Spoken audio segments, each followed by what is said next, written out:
Son image austère lui vaut le surnom de Robocop en Tunisie.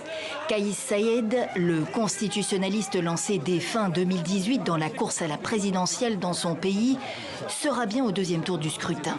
Il arrive en tête du premier tour avec 18,4% des voix, annonce la commission électorale indépendante, suivie de Nabil Karoui, 15,58% des voix.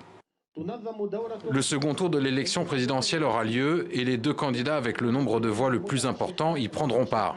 Monsieur Kais Ben El Monsef Ben Mohamed Saïd et Monsieur Nabil Ben Rached Karoui.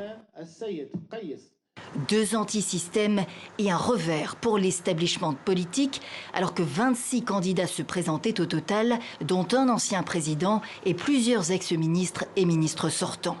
Kais Saied analysait ainsi froidement sa performance dès hier.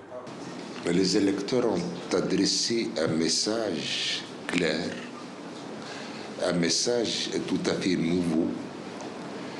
C'est pratiquement un nouveau concept de la révolution.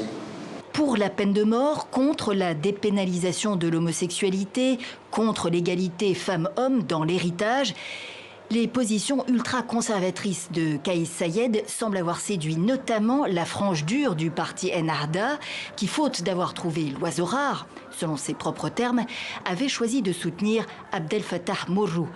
Pour les législatives fixées au 6 octobre, c'est donc un contexte de crise ouverte pour Ennahda. Quant à savoir si Nabil Karoui, l'ex-publicitaire actuellement en prison pour évasion fiscale et blanchiment d'argent, parviendra à sortir de détention, c'est toute la question pour un deuxième tour dont la date n'est pas encore fixée.